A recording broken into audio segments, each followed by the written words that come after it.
शिवाजी नगर मानपुर राष्ट्रवादी Congress party के मुख्य चुनाव कार्यालय का उद्घाटन हम लोगों ने किया। आज से चुनाव प्रचार की हम शुरुआत कर रहे हैं और 18 तारीख तक अलग अलग माध्यम से हम चुनाव प्रचार करेंगे। रोड शो होगा, नुक्कड़ नाटक के माध्यम से हमारे लोग जनता तक जाएंगे, चौक सभा होगी, छोटी छोटी बैठकों का आयोजन होगा और निश्चित रूप से जो इलेक्ट्रॉनिक माध्यम है, हमारी एलईडी वैन भी चलेगी, शॉर्ट फिल्म दिखाई जाएगी और पूरी तरह से हम इस चुनाव में जनता तक अपने मुद्दों को लेकर जाएंगे। ये चुनाव अलग तरह का चुनाव है। मैं 5 बार विधायक रहा। मैंने तय किया था कि गिरफ्तारी के बाद जिस तरह से मेरी अपनी विधानसभा जो अणुशक्ति नगर थी, हमारी बिटिया ने उसे मेरी गैर हाजिरी में देखभाल की। जब मुझे जमानत मिली उसके बाद मैं अस्पताल से घर आने के बाद दफ्तर पर जब मैं गया और वहाँ पे भीड़ आती थी तो हम लोग दफ्तर के लोगों से कहते थे कि लोगों को बुलाइए, क्या उनकी समस्याएं सुने। लेकिन दफ्तर के लोगों का कहना था कि ये भीड़ आपसे मिलने के लिए नहीं आई है, सना मैडम के लिए आई है, वो उनका इंतज़ार कर रही है। ये हालात देखकर मैंने फैसला किया था कि मैं चुनाव अब नहीं लड़ूंगा। लेकिन लोकसभा के नतीजे आने के बाद शिवाजी नगर मानपुर की जनता लगातार मेरे घर आती रही। लगातार उनका अनुरोध था, उनकी मांग थी कि मैं इस विधानसभा क्षेत्र से चुनाव लड़ूं। मैंने जब जानकारी ली कि क्यों इस तरह से लोग ये मुझे चुनाव लड़ाना चाहते हैं, तो लगातार जनता का ये कहना था कि यहाँ पर जो भी चुनाव होता है, दबाव में या तो प्रत्याशी पर्चा वापस ले लेते हैं या आधे चुनाव में धमकियाँ आती है और चुनाव छोड़कर प्रत्याशी बैठ जाते हैं। जिस तरह से पूरे शिवाजी नगर मानपुर के क्षेत्र में नशे का बोलबाला है, ड्रग माफिया पूरे विधानसभा क्षेत्र को अपने चुंगल में लिए हुए, 10 साल के बच्चे नशे में धुत नजर आते हैं, पूरी तरह से गुंडागर्दी का माहौल है, गरीब आदमी को दबाव में रखा जाता है। कोई व्यक्ति जो यहाँ पे वर्तमान में विधायक महोदय हैं या उनके दल के खिलाफ आवाज़ उठाए, उस पर झूठे मुकदमे लाद दिए जाते हैं, उन्हें जेल भेज दिया जाता है। कोई एक्टिविस्ट यहाँ की समस्याओं को लेके नगर सेवक के कार्यालय पे चली जाए तो उसके कपड़े फाड़ के उसे धकेल के मारपीट की जाती है। एक अलग तरह का दबाव है। जो कारखाने वाले हैं उनसे हफ्ता वसूला जाता है और पूरी तरह से यहाँ पे जो समाजवादी पार्टी के नेता हैं वो अपने आप को गब्बर आदमी की तरह लोगों के सामने पेश करते हैं। लाठी लेके जुलूस निकाला जाता है, मेगाफोन पे कहा जाता है कि पिछवाड़ा लाल कर देंगे। हमें लगता है कि यही वजह से लोग चाहते थे कि मैं यहाँ से चुनाव लड़ूं।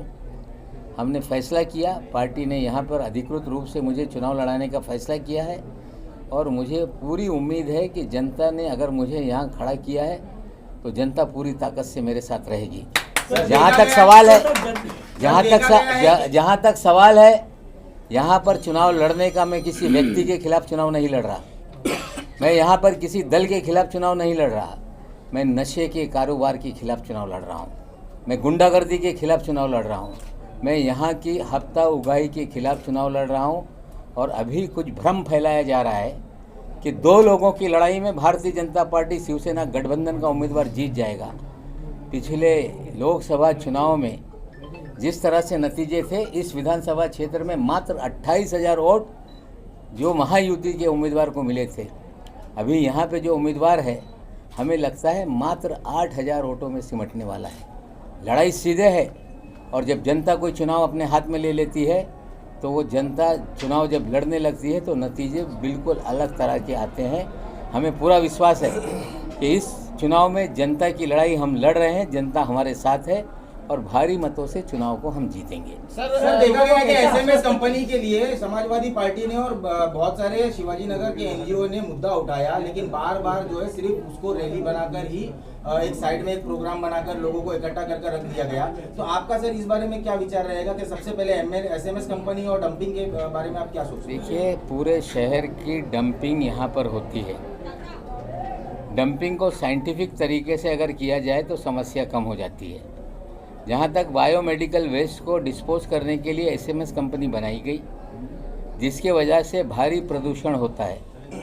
कुछ लोग इसे मुद्दा बनाकर आंदोलन करते हैं और फिर आंदोलन रातों रात गायब हो जाता है। क्यों होता है, जनता पूरी तरह से जान रही है। मैं वादा करता हूँ कि चुनाव के नतीजे के बाद जो न्यायालय ने फैसला किया है कि इसको यहाँ से हटाना है, हम पूरा प्रयास करेंगे कि बायोमेडिकल वेस्ट का जो प्रोसेस का मामला है, ठीक है, छांटने का काम हो सकता है, लेकिन जो जलाने का है, ह्यूमन बॉडीज़ को यहाँ पे जिस तरह से डिस्पोज किया जाता है, उनके पार्ट्स को, जिस तरह से वो सारी दवाओं का जो बैंडेजेस होते हैं या जो भी इलाज के समय जो चीज़ें इस्तेमाल की जाती है, उसको जिस तरह से डिस्पोज किया जाता है, उससे कहीं ना कहीं हैजर्डस धुआं निकलता है, पर्यावरण नष्ट होता है।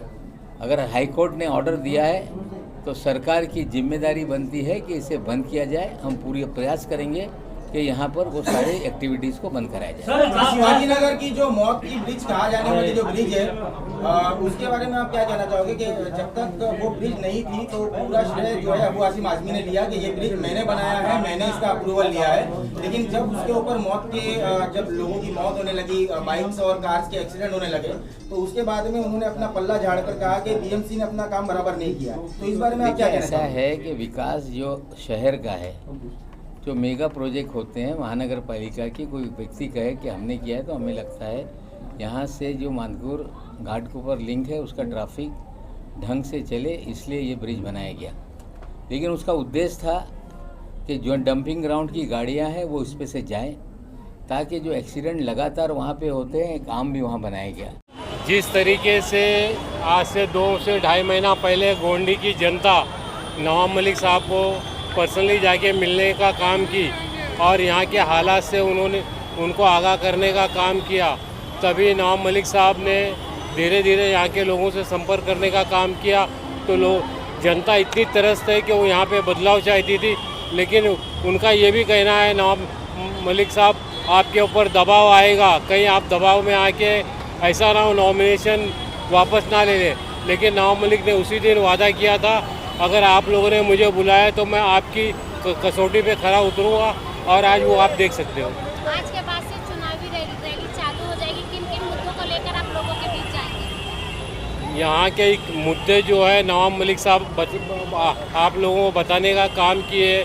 जब से पहले यहाँ पे जो एक गुंडागर्दी का साम्राज्य चल रहा है, यहाँ का गुंडागर्दी जो है उसको भय मुक्त करेंगे, और जो यहाँ पे नशे का कारोबार चल रहा है उससे यहाँ पे नवाब मलिक पिछले 1.5 साल जो जेल के पीछे थे, उसका भी कारण क्या आप लोगों को पता है, बताने की ज़रूरत नहीं है।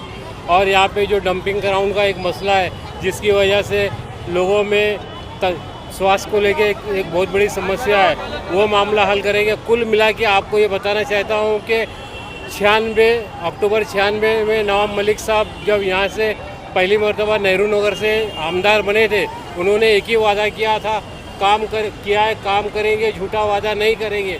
और उसी वादे को लेके आज तक हम लोग चल रहे हैं, चाहे मैं हूँ, चाहे नवाब मलिक साहब की बेटी हो या नवाब मलिक साहब हो, चाहे मेरी बहन डॉक्टर सईदा खान, हमारा पूरा परिवार जनता के साथ जुड़ा हुआ है और आने वाले दिनों में इसी तरीके से जुड़कर जनता की जो भी समस्या उसको हल करने का काम करेंगे।